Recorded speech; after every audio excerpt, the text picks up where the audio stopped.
Morning, everyone. The first thing I would like to say is that I feel a bit as if I were sort of gate crashing at the party, because I belong to a different group of people. I belong to the group of people of quality assurance, which mostly works with regular, traditional education. But I was invited, so the fault is not mine. I would like to talk to you about quality and the need to look at quality in a very different context than that in which we were raised. I don't know why this is sort of having an echo. Do you hear it? Do you think it's because of this microphone? Will work? Okay. I always have problems with technology. That is why I work in traditional education. I think one of the main things is that we are living now in a world that has changed very much from the world in which we grew up, in the world where we learned, in the world where we were trained. And this, of course, impacts on the ways in which we define quality, how we assure it, and the measures we take for continuous improvement. So the first thing is whether the world is changing. And some say that it is.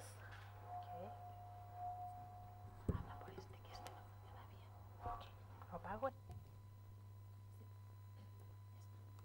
See? But technology has its problems.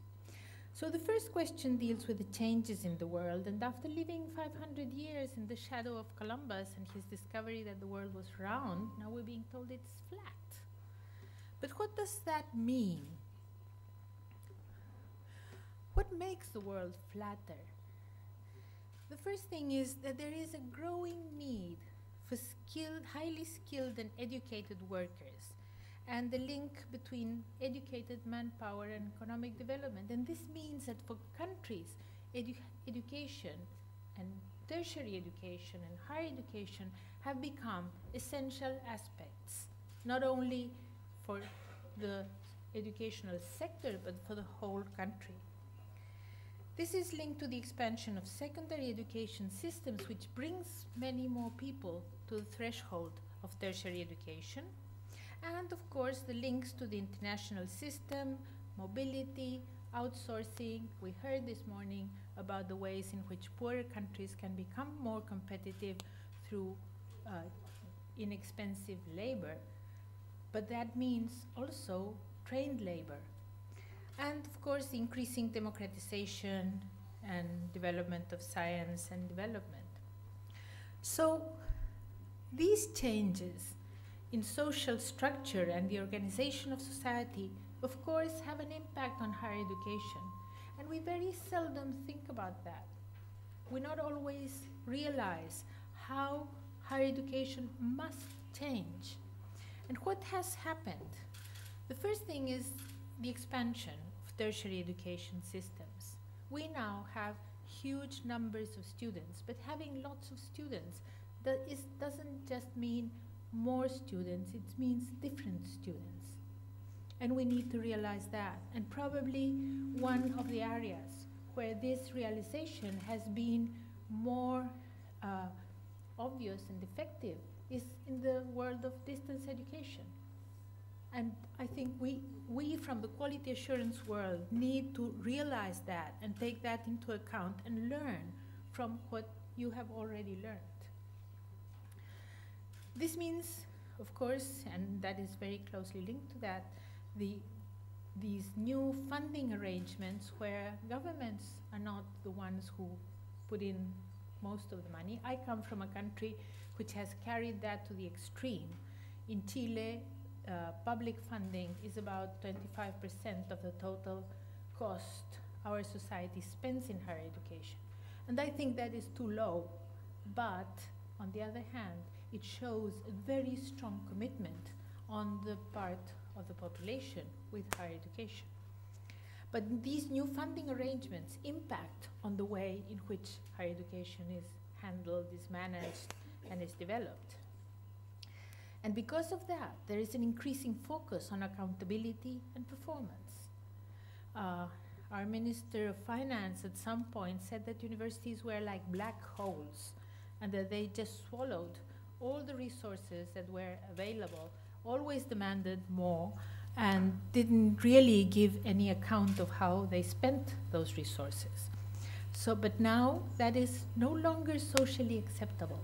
Institutions must be accountable, must show what they do, how effective they are, how efficient they are.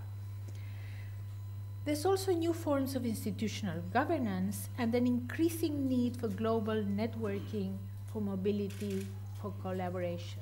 And we see that in students, in academic staff, in networking, in meetings such as this, in which we get together and collaborate.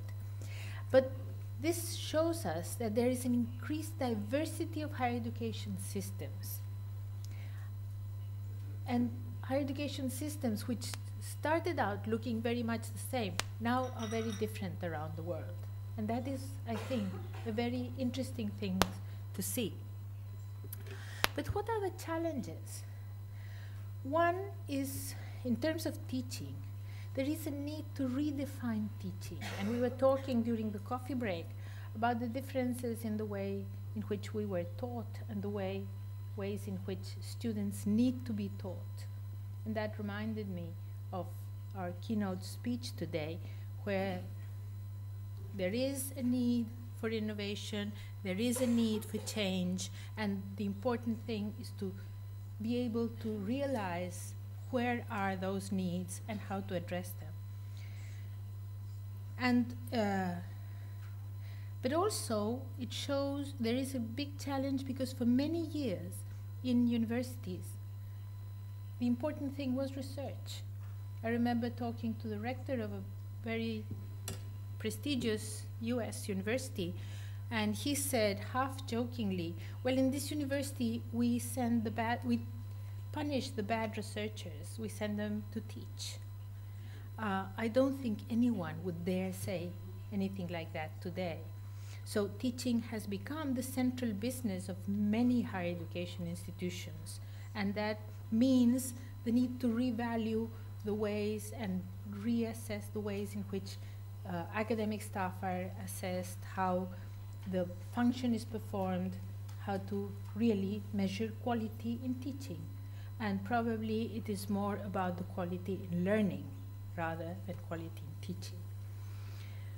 There are also challenges for management, and that means the need to look at institutional mission statements, which tend to be lyrical and literary masterpieces saying how important it is to respond to the challenges of the third millennium or something like that.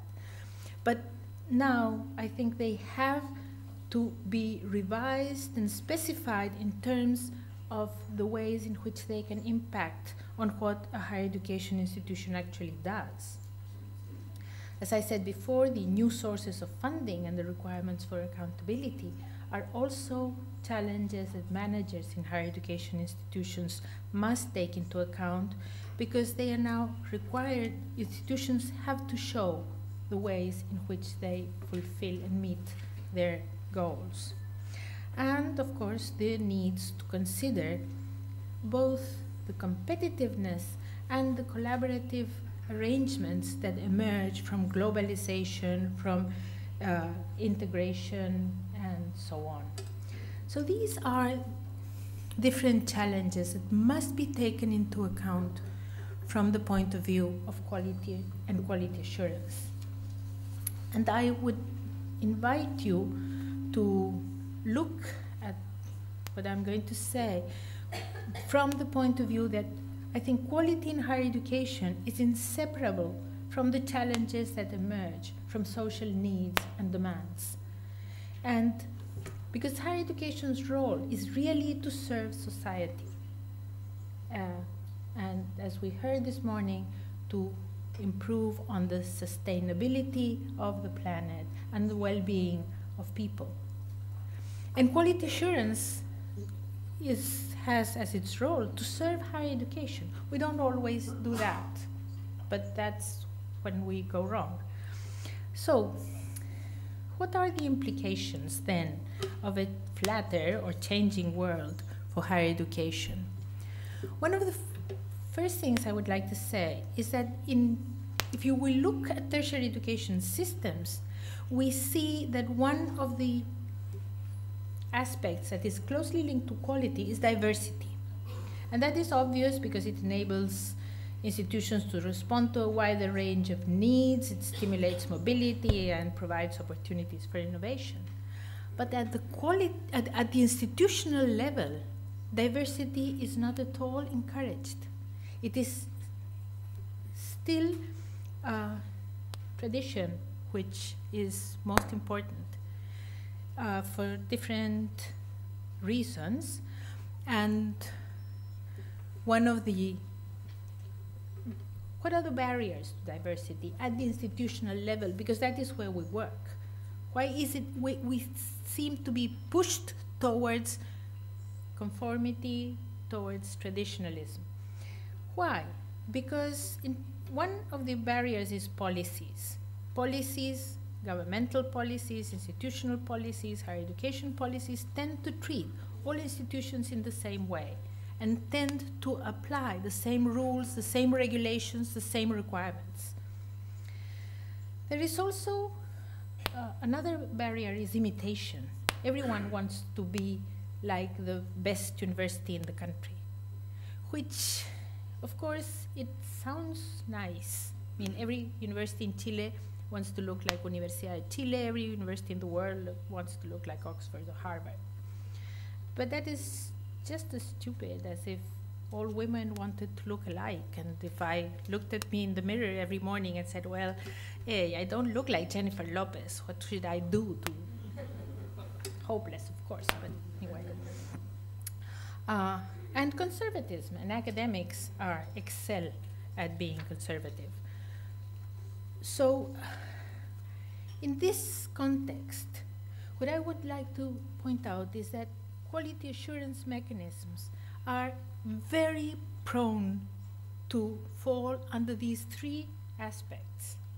And so they can be very strong barriers to quality.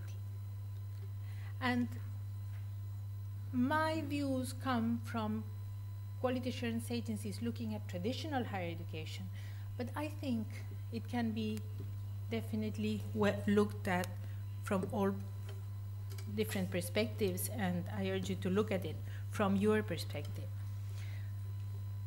So quality assurance can be a barrier to quality when quality assurance is seen as an end, not as a means for improved quality. Quality assurance is about evaluation, and evaluation is about power. And of course, it is easy to be tempted to build higher education systems in the quality assurance agency's image. So we know best, we tell you what to do, and you better do it if you want to be accredited.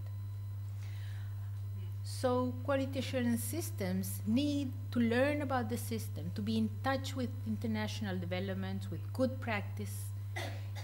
We need to recognize and validate innovative practices, and we need not to confuse innovation with mediocrity, because sometimes, of course, those two things are confused. And of course, in order to do this, we need to use a wide range of consultants and reviewers, because if we always take them from the best institutions, we'll be prone to this conservatism that I was speaking about. Quality also becomes impossible when standards and procedures are too rigid or homogeneous, and there is a need to recognize and validate different institutional models and modes of provision, and learn about what makes them effective. Having different modes of provision is not necessarily a good thing. It is only good when the results and the processes are as good as expected. So why some models and some modes are more effective than others? how can we adapt our definition of quality to different circumstances? Doesn't work. Hey. Now, also, when standards are too prescriptive or too formal, it is easy to fall into the trap of prescribing a preferred way of doing things. But institutions know best, and they should be allowed to find the best way of doing things. But the expectations must be clear. If the expectation is that students should learn in a given amount of time with a certain level of competencies, how to do it is the responsibility of the institution. And the quality assurance agency should make sure that they provide the necessary evidence. But when the standards are too formal or they focus on quantitative indicators, it may be easy to meet them without really paying attention to substantive issues. It is easy to hire the right number of academic staff, maybe. But is it the academic staff we need? If the focus is on the number, then we lose that. Then, when quality assurance loses its learning capacity, and then it just thinks that knows what should be done, or when it demands compliance, I don't know what happens with this thing. Should be discounted from my time. When it demands compliance and mistakes it for quality. When we think that if institutions do what the quality assurance agency says, then it's okay. But it shouldn't be like that. So, what is a quality assurance agency to do? And I think I like this figure because I think we're very good, institutions and quality assurance agencies. We're very good in working in this direction. From here to doing the same but a bit better. So we hire more professors, we buy more books, we improve the technology. We do the same things. But what we are really required to do is to move in this direction. The point is, in order to go to innovation and improvement, we have first to change. And when we change, we go through a period of temporary incompetence. We do things worse. I don't know if you have had the awful experience of changing your computer from the professional system to Vista.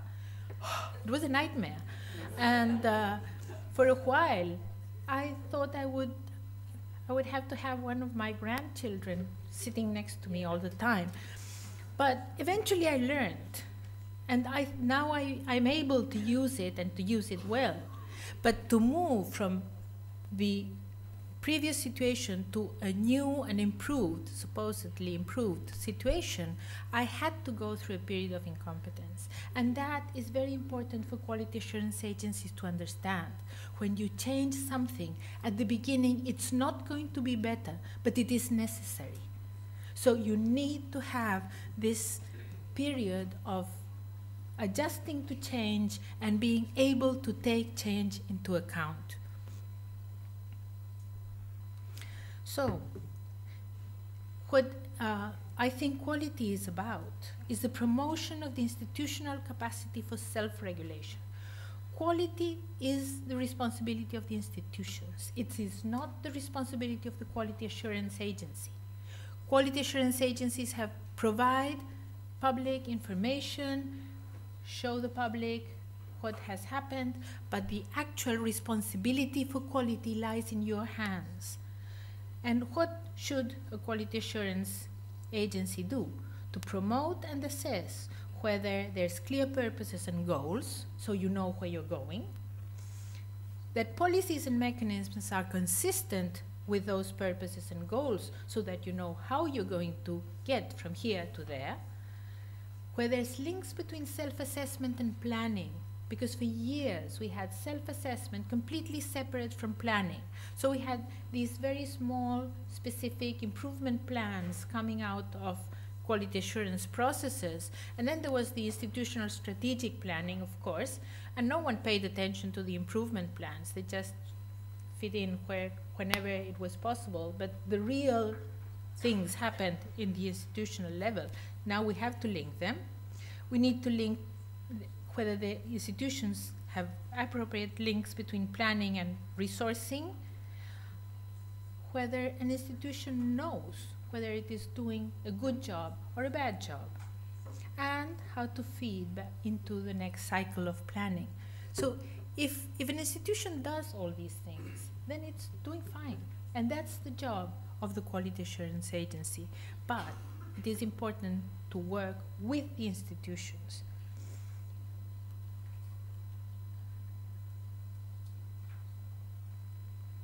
Who's supposed to work?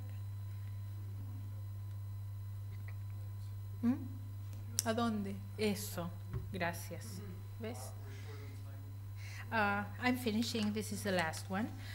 So, tertiary education is changing. Quality assurance processes must change with it or become irrelevant. And it has to become an essential part of institutional management and planning, but it is a process that takes time. The important thing is that quality assurance is not something that is done to institutions, it is something done with institutions.